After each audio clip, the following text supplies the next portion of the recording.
What's good, people of God? It's your boy, Minister Maurice Barnes, aka Minister Mo, aka Young Peter in the Garden of Gethsemane.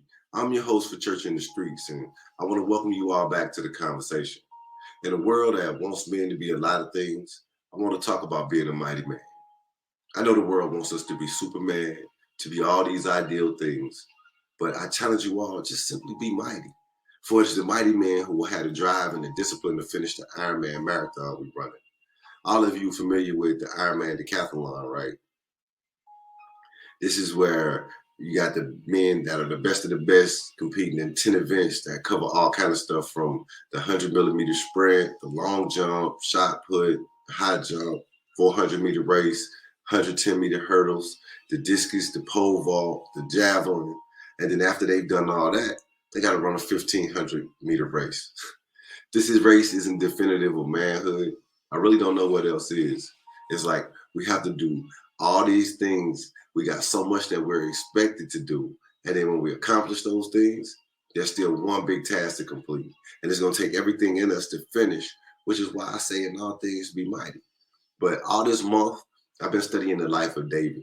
I mean, we all hear that David was a man after God's own heart, that he was this mighty king and he did all these wonderful things. Yet I often wonder, how did he get to be that man? I mean, the Bible doesn't tell us what age David was when he fought Goliath, but he had to be anywhere from 13 to 17 years old because he wasn't old enough to serve in the military just yet, and he was still working for his dad, but he wasn't working in the field with his brothers. 2 Samuel 5th chapter 4th verse says that David was 30 when he became king and he reigned for 40 years. Even though the Bible doesn't give us an exact time, that's a long time from when he was told that he would be king to when he actually became king. Remember Joseph that we talked about? It took him a while in order to see God's promises manifest in his life as well. When David was a teenager, he was anointed as the next king of Israel. It was then that he faced Goliath. He was banished by Saul. He had been anointed by Saul and then was banished by Saul. You know, that's crazy because Saul was the one who had told him he would be the next king of Israel. And then he turned around and got jealous of him. That sounds familiar, huh? People tell you stuff all the time, and then when it starts happening, they kind of get jealous. But we can't be moved by that. So David was tested too, like Joseph, so that God could convert him from a shepherd to a king. If this happened to Joseph, if this happened to David, what would make us any different? You know what I'm saying? God is not a respected person. What he does for one, he must do for others. I started really studying the life of David because I want to know what made him successful, what kept him focused, why didn't he give up and surrender to Saul? You know what I'm saying? Same one who told him he would be king. But 1 Samuel 22 says, so David got away and escaped to the cave of Adullam. When his brothers and others associated with his family heard he was there, they came down and joined him. Not only that, but all who were down on their luck came. Losers and vagrants of misfits of all sorts. David became their leader, and there were about 400 in all. Now, out of these 400 were about 33 men, which he deemed mighty men. Men who would accomplish things that made them look like the biblical version of the Avengers or the Justice League or something. But wait a minute now. The Message translation says, all who were down on their luck, losers, vagrants, misfits of all sorts. The Amplified says, everyone who was suffering hardships, everyone who was in debt, and everyone who was disconnected. The King James Bible says, everyone that was in distress, and everyone that was in debt, and everyone that was disconnected. Regardless of which version you're reading, all these men had one thing in common. They were men that today would be called deadbeats. Yet when they got with David, they became mighty. I mean, we can run all through the Bible and see what God did with men who came from sketchy backgrounds. I mean, look at who Jesus chose to be his disciples. 12 are the roughest and toughest brothers from their area. So I'm seeing that part of the requirement to be a mighty man is in your background. Many of us try and hide or admit our past when it's that very past that equips you to lead in God's army. It's the collective experiences that we've had that shapes us into who we are. The moment I read that, my whole perspective changed. I had a light bulb moment. the moment when it all makes sense to you, I realized it was the men who surrounded David, who he himself called mighty men. They weren't always mighty. For whatever reason, these men didn't make it in Saul's great army or any other area of life, for real, for real. They knew what it felt like to have bills due. They knew what it felt like to have broken relationships, broken friendships, and to be looked down on in the public eye. They knew what it felt like to be a felon trying to rebuild his or her life. Like panhandlers of the day, they seemed like the last people anybody would call mighty. So how did they then go from these individuals who appeared to be failures in life to these mighty men of King David? It wasn't a special potion they drank or anything. They weren't bitten by a spider like Peter Parker. They ain't had some high-tech suit like Tony Stark or even be scientifically enhanced like Captain America. These men rallied around the person that the Most High selected to be king.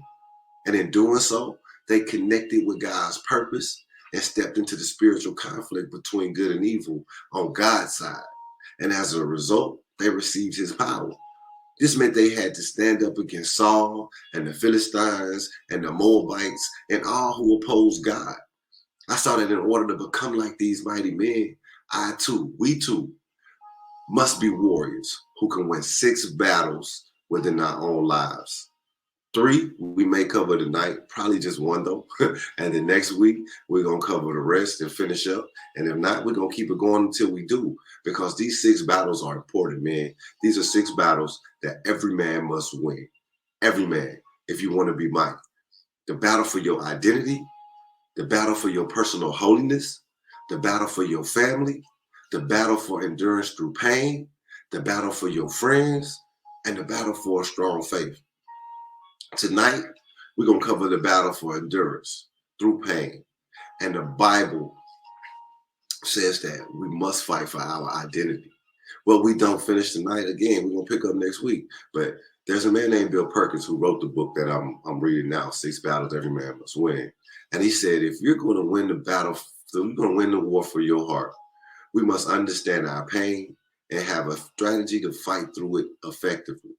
In this journey of life, we're going to face some crisis where we lose something, where we really lose something that we love, something that we value, maybe a person, maybe a place, maybe a thing.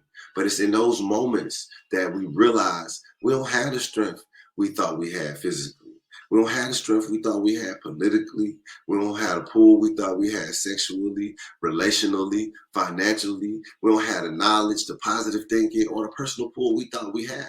So when we're in a crisis, and the crisis hit, we tend to try and ignore the pain it causes. We tend to try to stuff it down or deaden it with alcohol or drugs or sex or whatever you choose to fill that void with. But I like to go back to some simple rules that I learned during my short tenure as a Boy Scout. They told us if we ever got lost in the woods, 5 things to remember. Don't panic. Stop doing what you're doing. Sit down and calm down. Look for familiar landmarks and then follow some known trails. I can preach on those 5 things, but even in the crisis of life, if we do those, we can effectively face our pain, because our pain comes from one of 3 landmarks in life. The first landmark being lost opportunities. When we capitalize on opportunities, we reap the benefits. Our families reap the benefits. So do our communities. I mean, we all love to go grab a bull by the horns and win, right? But what about when we miss an opportunity? The Bible is full of examples of that. Abraham slept with Hagar and lost the chance to trust God and father his first child with Sarah. Esau sold his inheritance for a bowl of soup. Moses lost the opportunity to see the promised land because he hit the rock twice instead of speaking to it. I mean, the list goes on and on. Samuel, Samson, Peter, all these men lost opportunities that cost them dearly. You and I have too. I know a lot of y'all have, just like me. But maybe it was an opportunity to pursue a career, to play a sport, or the girl that you feel like got away. Maybe it was a car, a house, anything that you feel you could have, you should have, or you would have, if only. I mean, we all had a coulda, shoulda, wouldas, but we have to face this pain and our realities at the same time, because the second landmark is lost relationships. What type of relationship did you lose? Why did you lose it? Can you be real with yourself and own every single action that you did in order to save the relationship or you didn't do. Was it your pride? Was it your ego that kept you from doing what you know is right? Could you repair that relationship now? Have you apologized? Fellas, when I say apologize, I don't mean just saying I'm sorry. I mean a sincere, heartfelt apology where you not only acknowledge what you did to hurt somebody, but you also acknowledge how what you did to them made them feel. And you give them a reassurance of never repeating the behavior by living different. If you haven't, then what's stopping you from doing this? It was the loss of relationship with his mighty men that caused David to fall. When he was in the cave with them, they all kept one another up. They all encouraged and supported one another. But when he got to the palace, he cut off those relationships. He lost all those relationships, and look what happened to him. We have to win this fight if we're going to be mighty. And the only way to do that is to be in right relationship with God so he can show us how to heal these relationships and how to walk away when it's no longer serving his purpose for our life. See, this last landmark is lost significance. That means you don't think you are where you should be, and you'll never get there at this age. This is the landmark that makes most men either give up or get stuck in the time when they once were. If we compare ourselves with anybody else, we will always end up being sad and depressed because people these days are they great at making themselves look like they have it all together. They look like they rich, but really they not living the way that they say they living. You know what I'm saying? They look like they really got a bag, as the young people say, but they don't. They are just as broke and struggling as us, if not more so. See, God has a plan for everybody. David went almost 2 decades before he actually became king. When he did reign, he reigned for 40 years. So it really didn't matter what happened to him from Goliath to the throne. He was king the whole time. So are you and I, fellas? We still king, regardless of the situation you're in right now, regardless of what it's looking like right now. You know what I'm saying? We have to also win the battle over temptation. And temptation got a pattern. The cycle that is a cycle of temptation. And it goes like this.